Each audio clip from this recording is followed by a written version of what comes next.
As we wind down here, NXT Battleground predictions for Sunday. I know you caught NXT show on Tuesday. It was a much better show this past week and last week than it has been in quite some time. I'm not going to sit here and say NXT's firing on all cylinders right now, but they got a couple good things going on going into the show on Sunday, including some new faces, a new champion being crowned, multiple championships being defended, no Heritage Cup bullshit. This looks like a pretty fun show, and the fact that it's going to be the UFC Apex Arena makes me intrigued as far as what it's going to look like in that whole thing. We'll start from the bottom here and work our way up. NXT Tag Team titles on the line. Nathan Frazier and Axiom defending against the OC's Luke Gallows and Carl Anderson. Who do you think goes over here between the two teams? This is an interesting one. I feel like maybe, I don't know, I have a feeling like Gallows and Anderson will win. I mean, they're not doing anything on the main roster. They're back down to NXT. I mean, they beat up Axiom and Nathan Frazier recently, so like they're beat up. I'm gonna say the OC. All right, OC new NXT Tag Team Champions to go along with the new AJ Styles push, him chasing the WWE Tag titles, the WWE Championship as well. Yeah. All right, I could see them showing up on the main roster with the NXT Tag titles, and that's their way of giving them new exposure. I was gonna say Frazier and Axiom. I'll give it to OC just because they haven't had shit since coming back. So, and like I said, I feel like they might want to give the added exposure to NXT by having them appear on SmackDown with the belts, for whatever that's worth, with the fucking OC at this point, but I'll go with the OC. Shayna Baszler and Lola Vice in an NXT Underground match. They've done several of these already, and they've been pretty good. I feel like it would have made sense to do a fight pit inside the UFC arena, but whatever. Lola Vice is the new hot hand, obviously. She won the Breakout tournament a couple of months ago.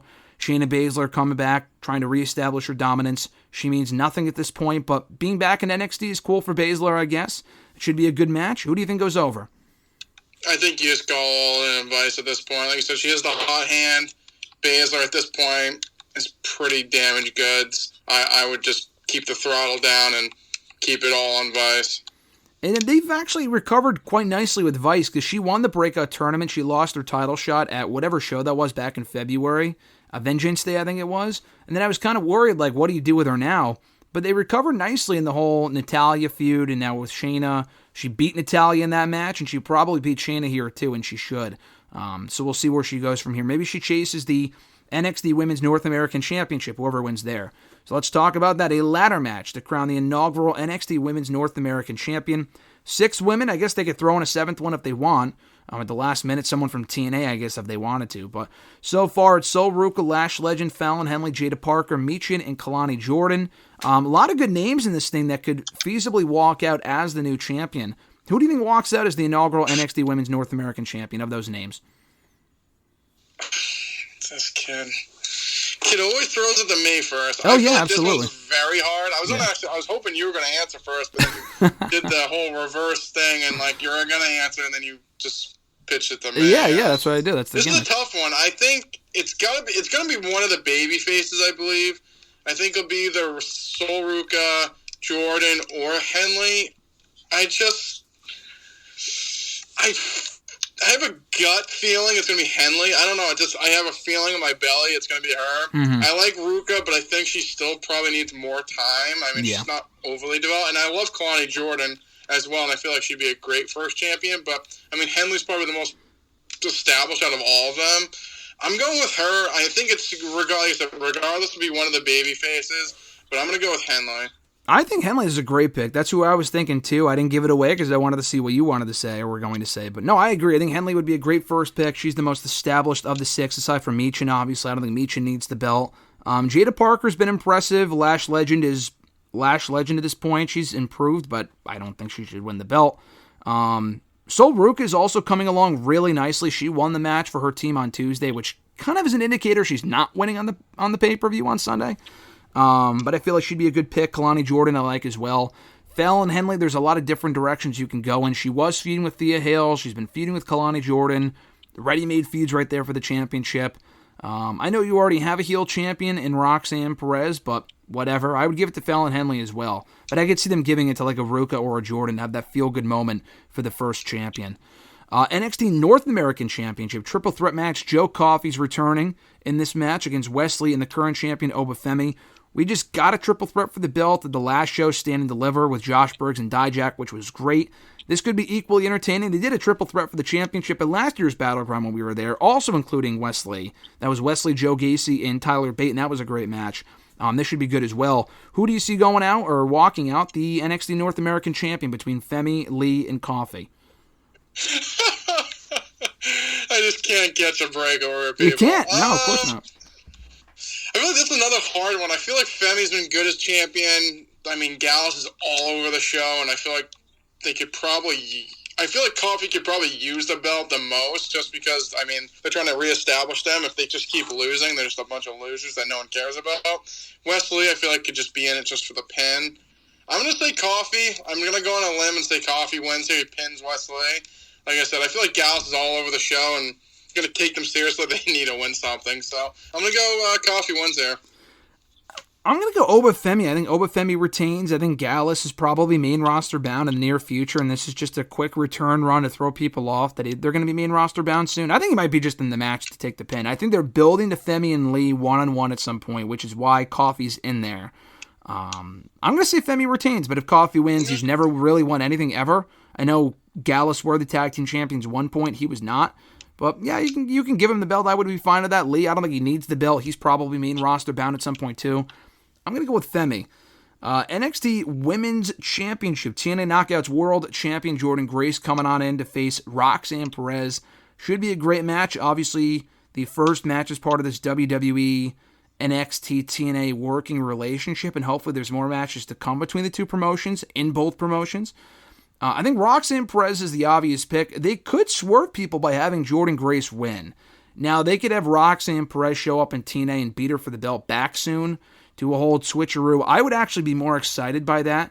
I know Julia's coming in soon. They might want to keep the belt on Roxanne until then. That doesn't really matter, though. I think they can have Jordynne win here, lose it back to Roxanne before then, and then lose it to Julia, which, again, I know it sounds like a big game of hot potato. I get it. I would understand if people aren't in favor of that, but it would be a nice way of switching things up and doing something that people are not expecting. But I'm going to go Roxanne Perez. I'll give you my prediction first here. I think Roxanne Perez retains the NXT Women's Championship. What about you? I think Roxanne's going to win as well. I just thought you they could do it, but I'm sticking with Roxanne. Yeah. Yeah, I think Roxanne wins here. I just think she wins here. Like I said, keep it on her. Maybe they have her face Jordynne on a TNA show just because she said she beat her once. She can beat her for her belt, and like you said, then we get her and Julia. So I like what they're doing, but I would keep the belt on Perez for a little bit longer. TNA's next live special is next Friday against All Odds. I think in Vegas, maybe. I forget where it is. But they're doing another live special next Friday, and it's an open challenge for the TNA Women's Knockouts title. So they could have Roxanne Perez, to your credit, accept that, and then lose to Jordynne Grace on that show to kind of get her win back, so it's a bit even. I don't think WWE really cares about being even with TNA, because TNA is below them, and TNA just appreciates the exposure. But, I think that would be cool. And if it's not her, they teased a couple different people that Jordynne could face in that backstage segment on the show this week, including Tatum Paxley. Tatum Paxley could be the next number one contender for the Knockouts title, because I think that'd be pretty cool. Yeah, I mean, she's kind of had the whole love is the gold thing with she did the same thing with Lyra. I mean, she kind of alluded to there and the whole backstage with Jordynne. So yeah, I think that'd be, like you said, I think that'd be interesting. Yeah, I think that'd be interesting. And then the main event, Trick Williams defending the NXT Championship in a match made official on Tuesday against All Ego Ethan Page, newcomer to NXT. This is his debut match on the brand. It was either Ethan Page or Noam Dar. That's what they were setting up for originally. Thank God they moved in a different direction. They built this extremely quickly, but I'm far more interested in this than they would have been Trick Williams and Noam Dar. So I'm looking forward to the matchup. Ethan Page's first match in the brand. Does he lose, or does he walk out the champion in his first match in the brand? I'm not going to answer it. I'm going to throw it to you first. Who do you think walks out here, the NXT champion? This is a tough one. I feel like Page should win, but I don't think he's gonna. I'm going to go with Trick. I mean, Trick just won the belt. I think Page could probably use like I said, he's new. Him coming and just losing instantly just doesn't really sit well with me if you're going to actually use him correctly. But like you said, I think as a whole, he's a better name overall than Noam Dar, so I like that they kind of pivot in that direction, but I think the belt stays with Trick. I hope they do use him correctly, because I guess you could go to the main roster at some point soon. Ethan Page would be main roster ready. But at the same time, though, they've brought in a few people from AEW in the last couple of months to NXT. I know Lexis King wasn't really ready for anything major anyway, but he really hasn't done a whole lot. I like Lexis King, and he's not great anyway, but I thought he had enough potential, and he's really just been a punching bag. He's been consistent on the show, I will say that, but he's lost a lot of his matches, some of which were questionable. And then you also have Shawn Spears, who, again, is not coming in to become NXT champion. But again, he's come in and lost a lot of matches and really hasn't done shit either. So I really hope he doesn't follow that same formula. He's already in a better spot than either of them because he's involved in an NXT Championship match in his first match on the show. But I hope he's not just a player coach or utility player. I think he has a much higher ceiling than both guys, and I think he can go in there and have a really good match with Trick, and it's a win-win for Trick too, because not only can he work with someone established, but he can improve in the process, because I think Trick should be working with people that are experienced, like Carmelo, like Ilya, and now Ethan Page. I don't know who's next for him if he retains here, but I think this is a win for Trick as well.